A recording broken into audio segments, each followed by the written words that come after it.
प्यारे भाइयों बहनों, पत्नी भी ब्रह्मज्ञानी है, पति भी ब्रह्मज्ञानी है, लेकिन बावजूद इसके घर में लगातार तकरार रहती है, झगड़े बुझते ही नहीं हैं, मनमुटाव लगातार बना रहता है। क्या कहें, क्या दोनों में से कोई ब्रह्मज्ञानी नहीं है? इस कारण से झगड़े होते हैं।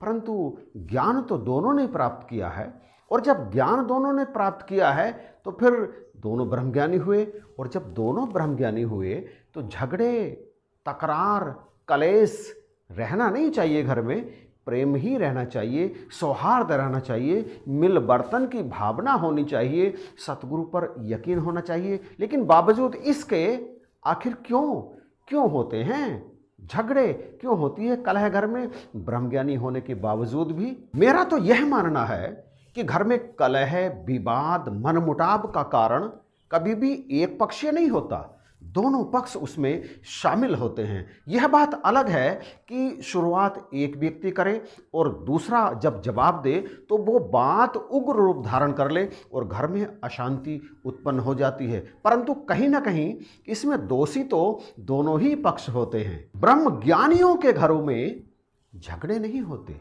ना ही मनमुटाव होता है, ना ही कलेश होती है। वहाँ एक शांत वातावरण रहता है, क्योंकि उस घर में निराकार साक्षात रूप में विराजमान रहता है हर ब्रह्मज्ञानी प्राणी के अंदर। परंतु जब ब्रह्मज्ञानी के ऊपर भी ये माया हावी हो जाती है तो फिर ऐसी स्थिति आ जाती है। ब्रह्मज्ञानी के ऊपर ये माया हावी कब होती है? जब ब्रह्मज्ञानी इस ब्रह्म के ज्ञान से बाहर निकल जाता है, उसे इस निराकार के अंग संग होने का एहसास नहीं रहता और उसके अंदर अहम भावना जागृत हो जाती है। ब्रह्मज्ञानी के अंदर जब ये ब्रह्म वास कर रहा होता है तो उस समय उसके अंदर प्रेम, नम्रता, सहनशीलता, अपनत्व, दया, सारे दिव्य गुण विराजमान रहते हैं। परंतु जैसे ही वो इस निराकार को भूलता है, ये गुण उसके अंदर से निकल जाते हैं और उसके अंदर आ जाता है क्रोध, घृणा, नफरत, निंदा, इस तरह के अवगुण। और जब एक ब्रह्मज्ञानी के अंदर ये अवगुण आ जाते हैं और निराकार का ध्यान उसे नहीं रहता, तभी वो उग्र हो उठता है। तभी उस घर में जहाँ वो ब्रह्मज्ञानी भी रहते हैं प्रेम नहीं रहता, नफरत रहती है, वहाँ पर कलेश उत्पन्न हो जाता है, क्योंकि सहनशीलता नहीं होती। यह मैं आपके चरणों में यह विनती रखना चाहता हूँ कि हमें ये ब्रह्मज्ञान सद्गुरु की कृपा से जो मिला है ना, ये पल पल ध्यान रहना चाहिए। क्योंकि जब ये हमें ध्यान रहेगा ना, तभी हमारे अंदर वो दिव्य गुण प्रेम, नम्रता, सहनशीलता, अपनापन, ममता, दया, करुणा, ये सब रहेंगे। और जिस घट में, जिस शरीर में ये रहते हैं, वहाँ झगड़े नहीं होते। तो हमें इस बात को ये अच्छी तरह से समझना होगा कि जब जब भी घर में ऐसी स्थिति आती है, उस समय हम ब्रह्मज्ञानी नहीं होते, हम ब्रह्म को भूल चुके होते हैं। और इस ब्रह्म को भूलना ही माया में खचित होना है। माया प्रभावी होती है और घरों के अंदर निंदा, नफरत, कलेश, लड़ाई, झगड़े, मनमुटाव जैसे दुर्गुणों को आने का मौका मिल जाता है। और ये हमारे घर के शांत वातावरण में अपना डेरा जमा लेते हैं। याद रहे, जब ऐसी स्थिति आती है ना घर में, तो फिर सीधे समझ लेना चाहिए कि कहीं ना कहीं मैं ही दोषी हूँ, मेरे ऊपर इन दुर्गुणों का प्रभाव हो गया है और मेरे अंदर से ये ब्रह्म का ज्ञान लोप हो गया है, निकल गया है। यूनान के महान दार्शनिक सुकरात ने जैसे ही घर में प्रवेश किया, पत्नी तो चढ़ दौड़ी उन पे, बड़े ही कर्कश और क्रोधी स्वभाव की थी। सुकरात पर चढ़ दौड़ी, लगी गालियां देने, उल्टी सीधी खरी खोटी सुनाने। परंतु सुकरात शांत रहे। संत का स्वभाव शांत रहना ही होता है। सुकरात शांत रहे और उनकी शांति को देखकर उनकी पत्नी को और भी अधिक क्रोध आ गया। उन्होंने झाड़ू उठा ली मारने के लिए, परंतु सुकरात हाथ जोड़कर खड़े हो गए। उसने झाड़ू फेंकी और क्रोध में जब कुछ और नहीं दिखा उसे, तो वहीं पर एक गंदे पानी का टब रखा था, उसे उठाया और सुकरात के ऊपर वो सारे का सारा गंदा पानी उड़ेल दिया। सुकरात मुस्कराए, कहने लगे इतनी गर्जना होने के बाद बादलों को बरसना ही था। सुकरात के इन शब्दों को सुनकर उनकी पत्नी शांत हो गई। क्रिया की प्रतिक्रिया तो होती है, लेकिन प्रतिक्रिया होती कब है? जब सामने वाला प्रतिक्रिया देता है। यदि सामने वाला प्रतिक्रिया दे ही ना, तो क्रिया की प्रतिक्रिया आखिर होगी कैसे? संत नामदेव जी जंगल गए, गन्ना देखा खेत में, उन्हें बड़ा पसंद आया, गन्ना लिया और लेकर के घर आ गए। उनकी पत्नी भी बड़े क्रोधित स्वभाव की थी, पसंद नहीं करती थी उन्हें। जैसे ही घर में आए और पत्नी को गन्ना देते हुए बोले, लो बड़ा मीठा गन्ना है, मैं तुम्हारे लिए लेकर के आया हूं। अब पत्नी तो भड़क गई क्रोध से। उन्होंने नामदेव जी के हाथ से गन्ना लिया और उनकी पीठ पर जो मारा ना, तो गन्ने के 2 टुकड़े हो गए। अब संत नामदेव जी कहने लगे, ऐ मेरे विट्ठल, ये तो तूने बहुत ही अच्छा किया। मेरी पत्नी के हाथ से मेरी कमर पर गन्ना मारा और 2 टुकड़े हो गए। अब आधा मैं खा लूंगा, आधा ये खा लेगी। संत का स्वभाव सहना ही है। जो सहनशील है वही संत है। घर में प्रेम चाहते हैं, सौहार्द चाहते हैं, मिल बर्तन चाहते हैं, ये चाहते हैं कि घर में सदा ही शांति बनी रहे, तो आपको सहन करना पड़ेगा। आपको अपने अंदर इस निराकार ब्रह्म के जो गुण हैं, यद्यपि यह निर्गुण है, परंतु इसकी जो क्वालिटीज हैं, जिन्हें हम प्रेम, नम्रता, सहनशीलता आदि कहते हैं, वो अपने अंदर विकसित करनी ही पड़ेंगी।